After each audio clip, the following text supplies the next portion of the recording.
Welcome to another episode of Confident AF Live. My name is Brandon Foster, author of Confident AF, here to help you create internal certainty, unshakable faith, and radical self-trust so that you can fearlessly grow and scale your business.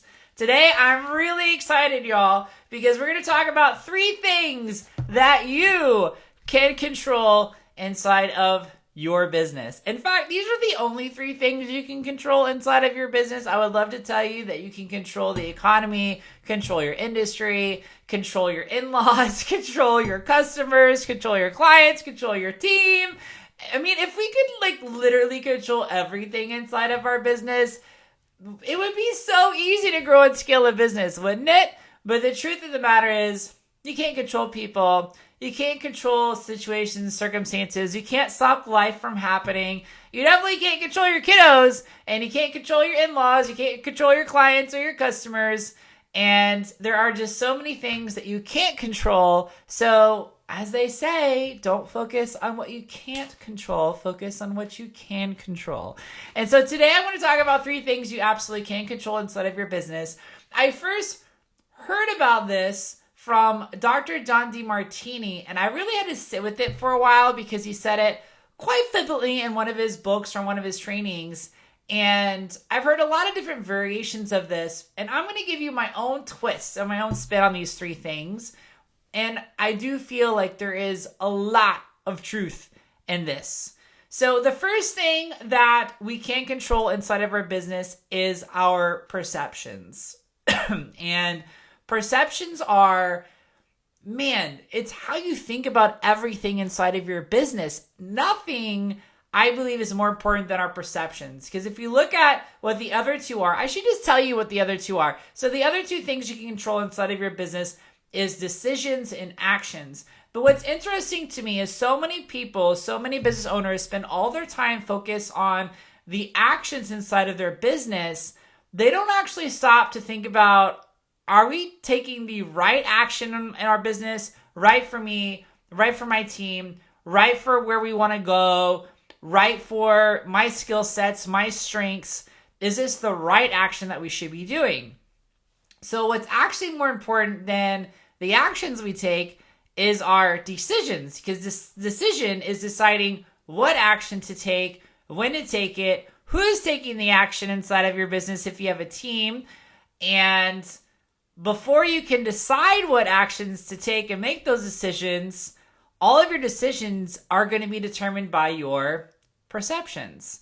So perceptions are hands down the most important piece of your business. You know, the quality of your life in your business is determined by the quality of your thinking. Another Dr. John Demartini quote. I guess I'm just feeling the Dr. John Demartini vibes today. But for perception, there are 3 things that I feel like are critical when it comes to perceptions inside of your business. So the first one is, how do you actually view yourself inside of your business? And that is so incredibly important because how you view yourself determines what you believe you can do and what you believe you can't do. And newsflash, you can do anything as long as you believe it's possible for you. In fact, one of my favorite affirmations is, there's nothing I can't do, there's nothing I can't try, there's nothing I can't figure out, there's nothing I can't learn with God on my side. The Bible says it like this: I can do all things through Christ Jesus, right? How the Bible words it. Excuse me. Y'all, I'm still getting over this cough. If y'all have any suggestions on how to get over a cough, I am so welcome for it, and I appreciate your patience listening to me in this podcast as I potentially cough my way through this. So the other thing that your perceptions determine is who you believe you can become. And this is really, really important because the byproduct of your results that you have inside of your business right now is because of the person you are right now. And the person you are right now is a combination of your perspectives, your thinking, habitual thinking, I should say, your habitual attitude, how you feel, and then your habitual actions, what you decide to do on a day or not. That is your being. That is who you are. And so if you want to change what your business is in this new year, boo, then you have to change who you are, your habits of thought, your habits of feeling, and your habits of actual actions.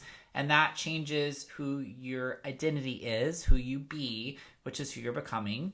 The other thing is your perceptions determine a lot about what you think other people think of you. And this is so interesting to me because this determines how you price yourself. Because if you feel like, if your perception is that people don't view you as an expert or you don't view yourself as good enough, you will often devalue or charge less or overgive or overdeliver inside of what it is that you're providing for your clients. And often people are not showing up as visible as they could be, because something new for me this year is expansion and visibility, because over the last several years, all of my offers have been vetted and tested for organic audiences and for the audience I do have. But in order for me to expand my mission, I just need more people. like, at the end of the day, some parts of business is just flat out a numbers game, boo. You just need more people to watch, more people to be in your community. And a big piece of this is your own perceptions of yourself, because if you think that other people think negatively about you or won't love certain pieces of you or won't love what you have to say or don't care what you have to say, all of those pieces, even though they are probably not true at all, or even if they are a little bit true, they're just outliers and you don't really want to work with those people anyway. But because your perception is of people thinking that way, you just won't show up. You just won't have the impact that you could have. You won't have the visibility that you actually could have.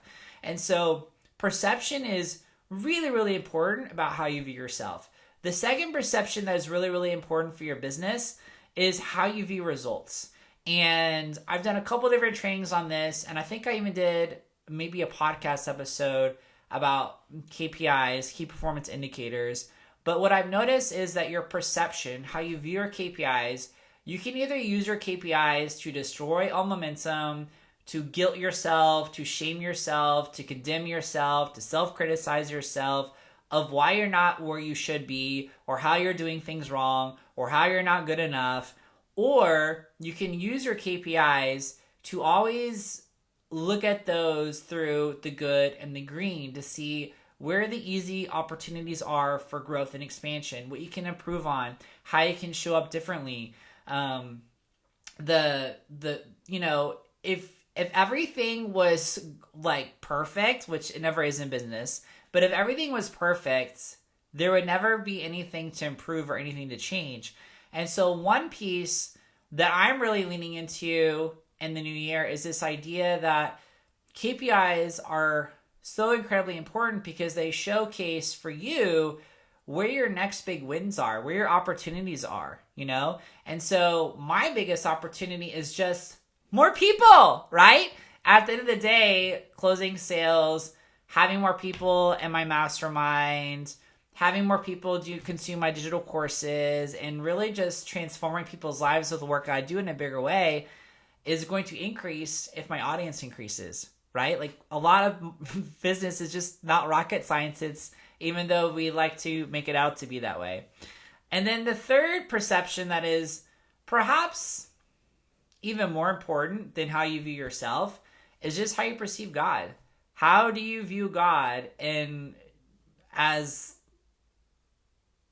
your relationship, And depending upon how you were raised in religion or in church, or how people who said they had a relationship with God treated you or didn't treat you, a lot of that determines your own perception of God. But just because you perceive God as that way doesn't mean that is accurate, good, or true perception of God. Much like, rumors, you hear something about someone and you believe it, but it doesn't necessarily mean that it's true. And so I know that I've had some warped and wrong perceptions of God in the past as being extremely judgmental, punitive, scary, condemning, all of these really Old Testament views and not a new covenant view in grace, which is a loving, forgiving, and favorable God. And actually, if I'm being even more honest, in the Old Covenant, God was forgiving, he was loving, but Jesus hadn't come yet. So there wasn't that sacrifice that completely wiped away all punishment, all anger for perpetuity, forever, one sacrifice for all times to take care of all sin, basically.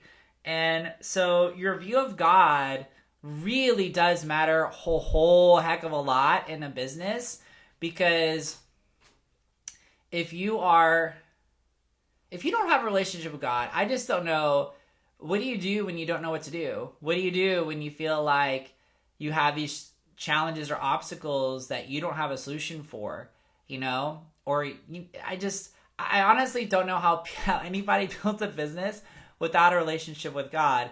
And I do know that if you have a warped perception of God, when you make a mistake, or when you need help, or you need wisdom, or you need, an answer or a solution that isn't surface level, I don't know how anybody does it without having a good view and accurate perception of God's unconditional love, favor, kindness, grace, all those different pieces. So I'm sure I'll have more to say on that this year, because that's a whole big shift for me in a new way. So not like a shift from not co-creating and not having faith before, but a new level of that in a way that I haven't had before.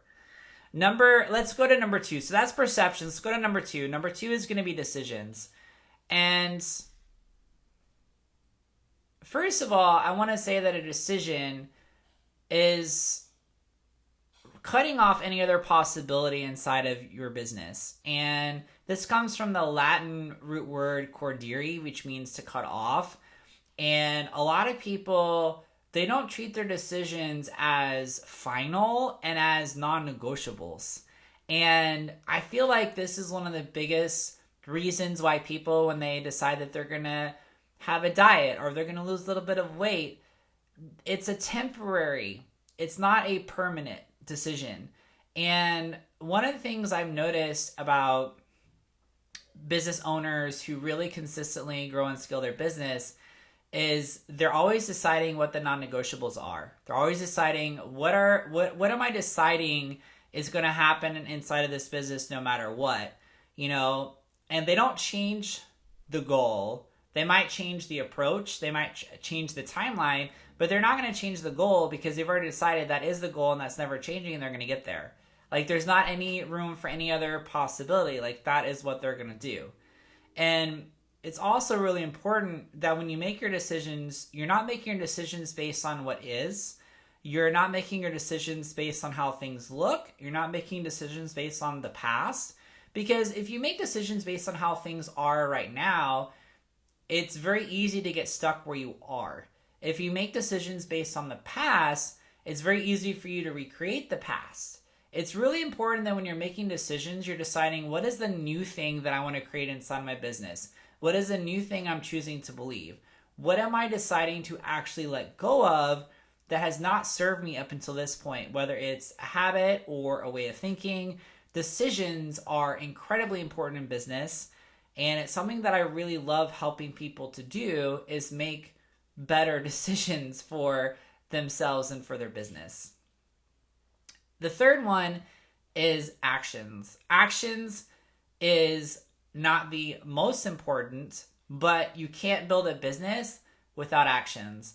And there's 2 pieces that I really want to hit home about actions inside of your business that will make any of you all who, like me, sometimes can have avoidant behaviors. Because if you've ever noticed that you procrastinate or hesitate or frustrate to do things, often it has to do with how you're thinking about the thing, your perception, which is keeping you from doing the task. And we, as human beings, often equate uncomfortability with not being safe. And so because we don't feel safe, because we feel uncomfortable, sometimes our brain interprets that as not the right thing for us to do inside of our business, when it actually is the very thing that we should be doing inside of our business. And in fact, I love calling out my clients' avoidant behaviors because it's so incredibly important to face your fears, because you don't defeat a fear unless you face it. And the things that you avoid give power over you. And so you take your power back, your God-given power through Jesus, when you actually face those things. And so the two pieces that I want to say, and I've said this first one a lot, which is that God will put the worms out there for your business, but you have to leave the nest. You know, the worms are not delivered to the nest. You have to leave the nest in faith and take the action to find the worms that are out there. That's number one. The second one is it's a little bit of grace-based humor from Joseph Prince, but I really, really love it. So there's a Bible verse that talks about how when you meditate on God's word day and night, you will prosper in everything that you do. I really love this verse because, and I tell my clients this, when God says prosper in everything that you do, it literally means everything that you do. Whether you're marketing on social media, having sales calls with potential clients, leading your team, writing a book, doing paid ads. If you make a mistake, if you get something wrong, it's still going to prosper. Like literally anything that you do will prosper if you meditate on God's promises, his word, day and night. Well, the humor piece of this is it's what you do that prospers. So if you do nothing, nothing prospers. And I feel like that's such an important reminder for anybody, for you, boo. If there's something that inside of your business right now that you are hesitate to do, that you're avoiding, God cannot prosper it until you actually do it. And just sitting with that for a second will just bring you a sense of encouragement to get going, boo, right? Knowing that if you just take action, you just do it, God will prosper it. And I also want to say too, like, you got to have clarity for the actions you do in your business. A lot of people don't have clarity on why they're doing what they're doing, why it matters. They don't set intentions for why they're taking things inside of their business. One of the things that I always have my mastermind students do, and I do myself too, is why am I doing this? What is the intention behind this? And is this something that is truly going to move my business forward in a way that nothing else can?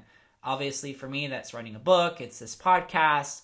It's posting this on YouTube because smart business owners repurpose like wizards. And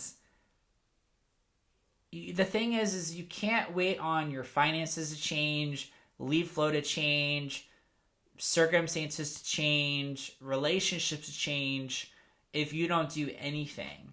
You know, there's a reason why God gives you free will. There's a reason why he gives you your 6 creative faculties, is because we are the only planet on the face of the earth, the only animal on the face of the earth, not planet. We're the only animal on the planet on the face of the earth that has our 6 creative faculties to create a new environment. And that is an extremely powerful tool that we have. And when you wield that, not just alone, but with co-creation, with your faith in God and his goodness, his favor, his love, and most importantly, his grace, that really has the power to change your business in a really, really incredible way. So 3 things I want you to think about. Number 1, how are my perceptions driving my business right now? And how am I choosing to think and believe about myself? How am I choosing to think and believe about God? Am I thinking good things about God? Do I have expected favor, expecting good things and favor better than I could expect results? Am I having a good view of what I can do, what I can accomplish? Number 2, what are my non-negotiables? What are the decisions for myself and my business this year? What am I deciding to never experience again? What am I deciding to create this year? What is my non-negotiables? And then 3, what are the actions have you been avoiding, boo? What are the actions you know you've been avoiding inside of your business? Because I always say, on the other side of your biggest fears are your biggest blessings. I love you so much. Stay tuned for next week. We're going to have a brand new episode, 5 ways to overcome a slow month. I hope you're not having a slow month, boo. But if you feel like it's a slow month, that's one's going to bring you a whole bunch of encouragement, and you definitely want to save that for back pocket, because I feel like we all as entrepreneurs and business owners feel sometimes like our business is moving slower than we want it to. I love you so much.